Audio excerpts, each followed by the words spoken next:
नईम भाई क्या देखें जी, आज सबसे पहले तो कौम को बहुत बहुत मुबारकबाद हो, क्योंकि ये जीत इमरान खान की नहीं, आपकी नहीं, मेरी नहीं, ये पूरी कौम की जीत है। करप्शन के जरिए पैसा कमाया गया, मनी लॉन्ड्रिंग की गई और नैब से क्लीन चिट ली गई, जो आज के ब्लैक चिट में तब्दील हो गई है।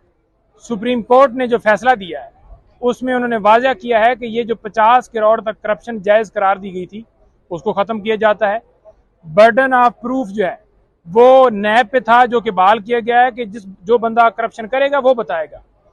और साथ साथ जो मकसूद चपरासी और दूसरे अकाउंट उनके हवाले से ये जो अमेंडमेंट्स की गई थी वो भी बहाल की गई हैं। ये जो 7 दिन के अंदर अंदर सुप्रीम कोर्ट ने वाजह कहा है कि तमाम जो रेफरेंस डिस्पोज ऑफ किए गए, वापस भिजवाए गए, तमाम को जो है बहाल किया जाए और उसी जगह से ये शुरू होगी। इसके अंदर मैं बताऊं कि सेक्शन 4, 5, 9, 14 और 23 में अमेंडमेंट्स की गई थी। तमाम तरमीम जो हैं वो ख़त्म कर दी गई हैं। ये था कि तमाम केसेस जो हैं वो ख़त्म करवाए जाएं। इलेक्ट्रॉनिक जो वोटिंग मशीन है वो आपको पता है इसलिए ख़त्म की गई कि धांधली की जाए। आपको पता है कि ओवरसीज़ जो पाकिस्तानी हैं वो इमरान खान साहब के साथ हैं और 99% उन्होंने खान साहब को वोट देना है, तो उनका वोट ख़त्म किया गया। तो इसी की ये कड़ी नैब अमेंडमेंट्स थी जो कि इन्होंने की ताकि इनके केसेस ख़त्म किए जाएं और ये आके इस मुल्क के ऊपर दोबारा बैठ के उसी तरीके से पैसे कमाएं। और एक लिमिट करार दे दी गई कि अब किसी और के अकाउंट में पैसे ट्रांसफ़र कर दिए जाएं, अब किसी और को खड़ा करके सारा मामला कर दिया जाए। तो ये सारी की सारी अमेंडमेंट्स खत्म हो गई। नईम साहब ये बताइएगा कि इस फैसले के बाद पाकिस्तानी सियासत पे क्या असरात मुरातब होते हुए नजर आ रहे हैं, और दूसरा क्वेश्चन ये लीजिएगा कि दूसरा क्वेश्चन ये है कि शरीफ फैमिली के खिलाफ घेरा तंग हो जाएगा इस फैसले के बाद। देखें, घेरा तंग जो है, बात ये नहीं है कि घेरा तंग की बात है।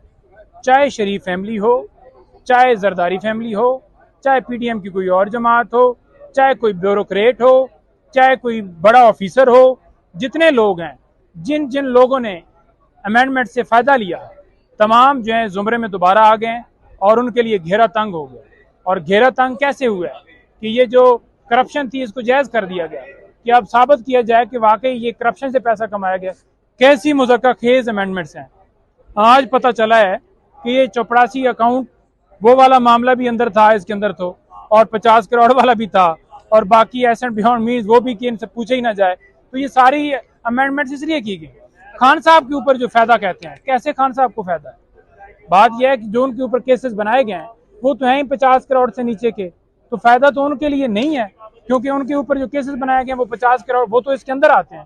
तो अगर उन्होंने फायदा लेना होता तो वो कहते कि ठीक है अमेंडमेंट्स ठीक हैं। उनको पता था 200 के करीब केसेस जो बने हैं। जब हुकूमत खत्म हुई, हमारी पहली मीटिंग हुई, खान साहब ने कहा कि अब ये लीगल जंग है और लीगल के साथ साथ सियासी जंग भी है और ये मेरे ऊपर केसेस बनाएंगे। उनको पता था कि केसेस ऐसे बनाएंगे जो कि समझ से बाहर होंगे। आपको ये भी पता है कि जमानत इसी वजह से कन्फर्म हो रही है कि खान साहब के खिलाफ कोई शवाहिद, कोई सबूत नहीं मिलता। अच्छा नईम साहब ये बताइएगा, जिस तरह नेब के हवाले से जो नेब तरामीम का केस काफी अर्से तक चलता रहा, तकरीबन 53 तक समाअत हुई है इसमें।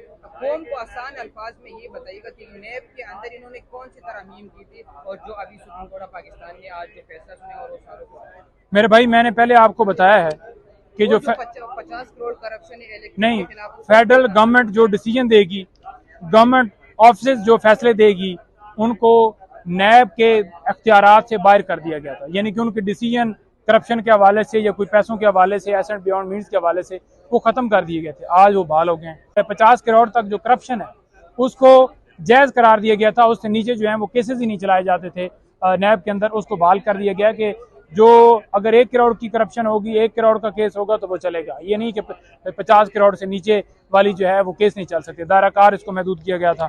अच्छा, तीसरा ये था कि इसके अंदर जो वाज़े तौर पर उन्होंने ये कहा कि जो फेक अकाउंट्स हैं उनके हवाले से, कि अगर मिसाल के तौर पर मकसूद चपरासी के अकाउंट में पैसे गए हैं, ठीक है, तो ये इनके ऊपर जुर्म बनता था कि आपके फैक्ट्री का मुलाजिम है जिसके पास पैसे नहीं है और आपने पैसे भेजे। इन्होंने इसको ख़त्म किया था, फेक अकाउंट्स को, वो बहाल कर दिया गया है।